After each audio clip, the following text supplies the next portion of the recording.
তোফায়েল থেকে সাদিক কায়েম, এটা কেন বললাম? আওয়ামী লীগের স্বৈরশাসকের দোসর, বাংলাদেশের বারবার গণতন্ত্র হত্যার সহযোগী তোফায়েল আহমেদ কিন্তু ডাকসুর ভিপি ছিলেন। সেই জিনিসটি বিবেচনা করলে, সাদিক কায়েমের সাথে তুলনা করলে ডাকসুর ভিপি হওয়াটা সাদিক কায়েমের জন্য খুব গৌরবের না। ঢাকা বিশ্ববিদ্যালয়ের ভিপিদের মধ্যে সাদিক কায়েম কততম? ৩৮তম। প্রথম ভিপি ছিলেন ২৪-২৫ সালে মমতাজ উদ্দিন আহমেদ, আর সর্বশেষ ভিপি সাদিক কায়েম।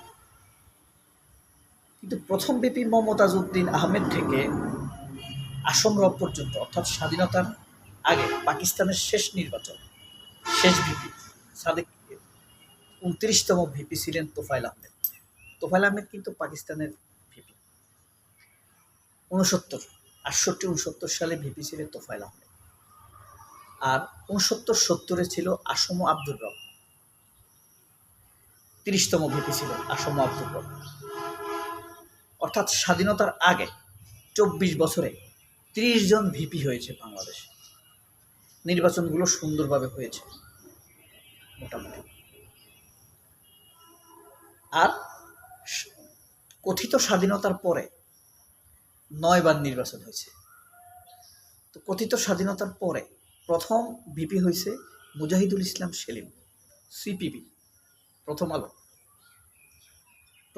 মানে এর আগের যে নেতা ছিল সিপিবির, মানে ছাত্র ইউনিয়নের, সে কিন্তু প্রথম আলো সম্পাদক। এই কারণে প্রথম আলোর কথা বললাম। তাহলে দেখেন, মমতাজ উদ্দিন আহমেদ থেকে সাদেক কায়েম পর্যন্ত ৩৮ জন ভিপি, আর মমতাজ উদ্দিন আহমেদ থেকে তোফায়েল আহমেদ হয়ে আসম আব্দুর রব পর্যন্ত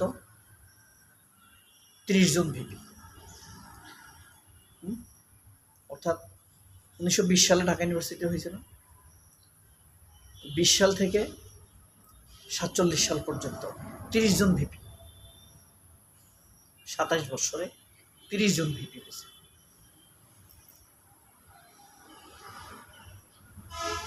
জন। এখন এই ৩০ জন ভিপির মধ্যে সবথেকে উল্লেখযোগ্য কে, মানে মানুষের মনে মগজে গেঁথে থাকতে পেরেছেন মমতাজ উদ্দিন আহমেদ। মাহমুদুর রহমান মান্নাও কিঞ্চিত শপথ কিছুটা। সাদেক কায়েম ভিপি নির্বাচিত হওয়ার পর সাদেক কায়েম এবং SM ফরহাদ, মহিউদ্দিন আহমেদ, ফাতেমা তাসনিম জুমা সবাই একসাথে একজন ভিপির কাছে গিয়েছিলেন। তিনি কে? মাহমুদুর রহমান মান্না। মান্নার কাছে যাওয়ার পর SM ফরহাদ অর্থাৎ GS মাহমুদুর রহমান মান্নাকে প্রশ্ন করেছিল, আপনারা ভিপি হয়ে কি করতেন? তখন মাহমুদুর রহমান মান্না নাকি উত্তর দিয়েছিল যে আমরা ভিপি নির্বাচিত হওয়ার পরেই মধুর ক্যান্টিন দখলে নিতাম।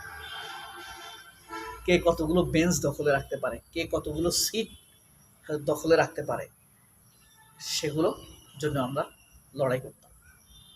তো সিট দখলে রাখতে পারে, ধরেন আপনি মুজাহিদুল ইসলাম সেলিম বা প্রথম আলো সম্পাদকের অধীনে ২০০টি সিট আছে। তো এই ২০০ সিট সে বরাদ্দ দিবে, যাদেরকে বরাদ্দ দিবে তারা তার কথা শুনবে, তাই না?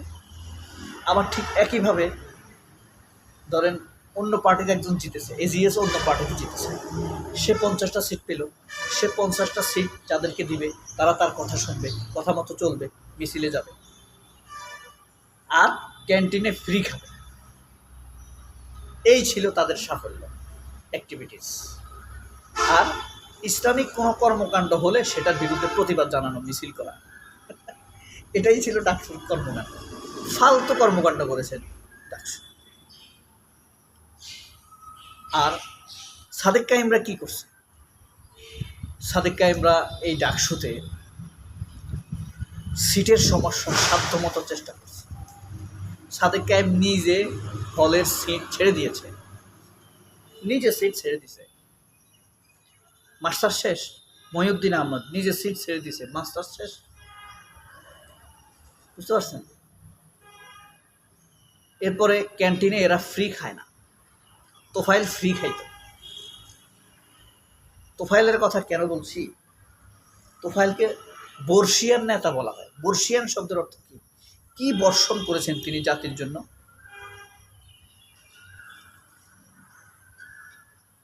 স্বাধীনতার সময় তিনি ছিলেন দেশের বাইরে, জীবন বাঁচাতে ভারতে পালিয়ে গেছেন।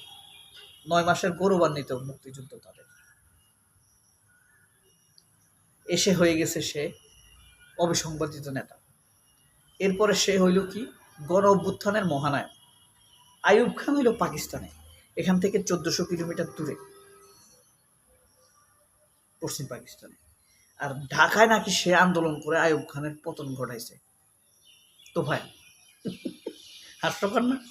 ঢাকায় সে মিছিল করছে, এই কারণে আইয়ুব খান পাকিস্তানে পদত্যাগ করছে। সে এই কারণে গণ অভ্যুত্থানের মহানায়ক। সব ভুয়া ন্যারেটিভ এই দেশের পত্র পত্রিকা, মিডিয়া, ভুয়া মিথ্যা কথা। তাহলে তো আইয়ুব খান খুব গণতান্ত্রিক লোক, যে ঢাকায় তার জন্য একটা লোক মিছিল করছে আর পাকিস্তানের প্রেসিডেন্ট আইয়ুব খান পদত্যাগ করছে। সে খুব গণতান্ত্রিক লোক। অথচ ঘটনা হলো পিটিআই, পাকিস্তান পলিটেকনিক ইনস্টিটিউটের একজন ছাত্র পুলিশের গুলিতে নিহত হওয়ার পর আইয়ুব খান তখন পদত্যাগের দিকে এগিয়ে যায়, পদত্যাগ ত্বরান্বিত হয়, আন্দোলন দানা বেঁধে ওঠে। এরা ঢাকায় কি করছে? বিড়ি খাইছে, মদ খাইছে, সিগারেট খাইছে, এছাড়া তাদের আর কোনো অ্যাক্টিভিটিস নেই। আপনি যদি সেই হিসাবে বিশ্লেষণটি রাখেন, বিবেচনাটি করেন, তাহলে আরো সুন্দরভাবে স্পষ্টভাবে ধরতে পারবেন যে আসলেই সাদিক কায়েম ব্যতিক্রম, অনন্য। সততা আছে তার মধ্যে, সে যেটা তোফায়েল আহমেদের ছিল না। কারণ তোফায়েল যখন ভিপি হয়েছে তখন তার কাছে গোপনে আপনার রহিম আফরোজ,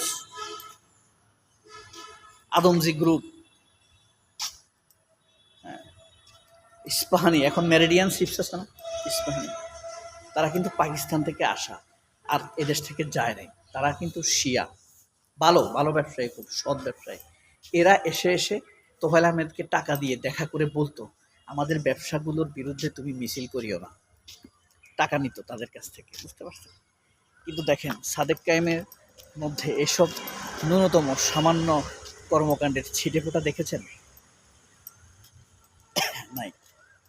এটাই পার্থক্য মমতাজ উদ্দিন থেকে তোফায়েল ও